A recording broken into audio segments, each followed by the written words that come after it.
This group is for folks who long to embody their creative selves. Whether you identify as an artist or have felt something akin to a creative potential swirling within, this group is for you. Tending to Our Inner Artist is a 6-week online art therapy group that invites you to explore your relationship to creativity through creativity. It is not an art class intended to develop technical skill, but rather a space to be curious, thoughtful, and playful in relation to the ever-evolving artist self. Do you want to say some words about what it means to have an artist self? Wanting to call oneself an artist feels like something that has to be active and that we have to be making art at all times. And we're also living up to an impossible standard that we set for ourselves. Even though I know in the depth of my soul that I am one, I feel like I still struggle with claiming that title, and that wrestling with it is a big part of what it is to be an artist. One of the reasons that we're offering this group after having gone through the 2-year art therapy program is that the process of art therapy has something to offer artists, especially those artists who have felt that societal or cultural pressure around productivity or that final product. I think I've been thinking about being an artist and art therapy as a little bit of a Venn diagram, and that you and I are really interested in that shared space between the two. The artist, there's a big emphasis on the final product, whereas in art therapy, there's a really big emphasis on the creative process. Finding that spark and having a space where you can really get excited about the creative process again can be so supportive for the artist. The gift of like reviving that spark, that creative spark. We want to do some art therapy for creative souls, for people that want to tend to explore that, understand not just that title, not just that label, but the being within us that is an artist. And I mean, we're doing this because we both have a bit of personal experience around that struggle. You came into the art therapy program with a really strong artist identity. I guess I'm curious about how has your relationship changed to art since doing the art therapy program and becoming an art therapist? I've started to do things with more intention. In doing art therapy, I have more of an appreciation for the extra layer that is put on artists in terms of the pressure of their creativity. It's sometimes easier to get into art therapy than art because like we put too much pressure on it and we start procrastinating on it because we care so much about it. The art is telling something to the artist, and having other people there to witness it can help the artist to discover what's in that piece of art for themselves. But art therapy is not about that final piece that is created, it is about the exploration of the artist. I mean, all you need in art therapy is an openness and a willingness to engage the creative process and the art materials. And the role of the art therapist is just to create a low pressure environment where something true can come through. It's like we can bring what's on the inside to the outside and then look at it. And that process can be really transferable to the artist's process and can enrich the artist's process in a really beautiful way, just given the context of society or societal standards or pressures around being an artist. That like art therapy can enrich the artist's life and process, right? Is that kind of what we're doing this group for? Yes. Do you Yeah. believe that?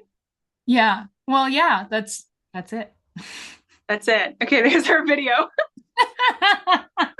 I think being an artist is very solitary. You spend a lot of time in your head thinking about, yeah, the things you're creating.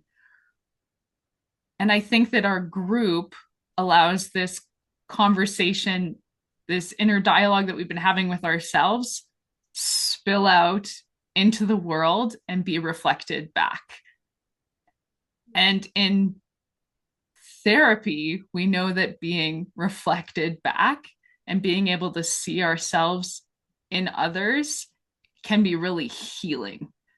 So for people that maybe are struggling with that conversation, a group where it can be held and can be explored and can be talked about will be very powerful.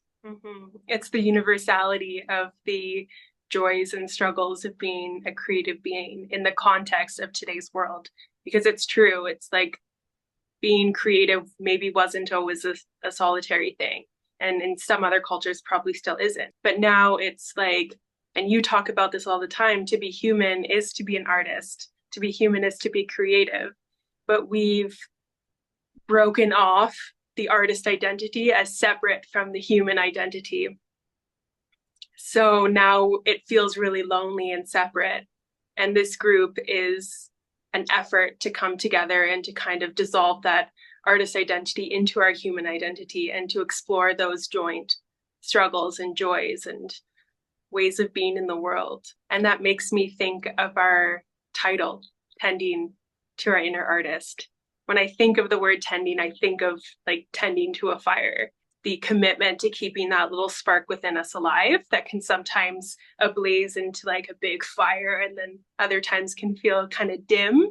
And how do we feed it? And how do we make sure there's enough oxygen, but not too much wind or enough wind or, you know? We're just trying to create that campfire again. I think that art therapy can bring back that curiosity and wonder. Do you have a final sign off? Did we address what is this group for?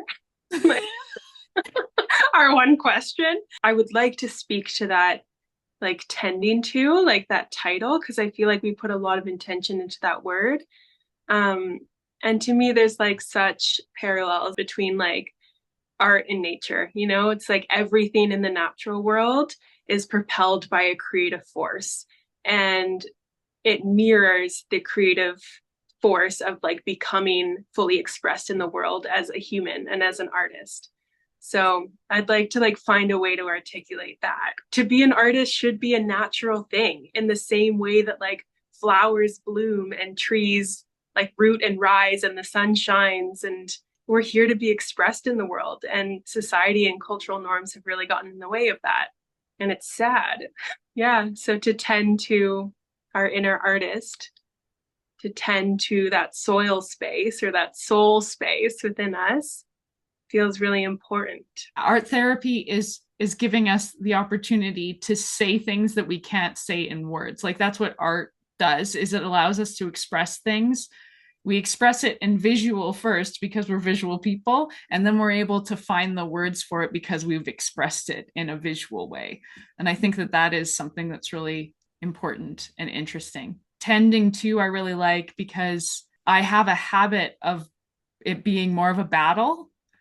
Mm. And I think we've both, through our work in art therapy school and in our lives, have discovered that that is actually the things that we think we need to like fight against or that feels like a battle is actually something that we probably need to work on a relationship with. If it feels like a battle, then there might be something that needs tending to, that needs to be, instead of it being a struggle and being impossible, there is maybe something that we need to come at with a little bit of softness, and that we need to come at it with grounding and connection to the earth. And it's so easy, we're so attached to the earth and we're so a part of the earth that it almost feels it's something we want to talk about that we can't even do in words anymore, because it's so a part of us and also so a part denied from us. So the word tending, all of that it's been bringing up is very much the root of what we want to get back to, the underlying current, the connection. Those are all things we're trying to get back to as artists.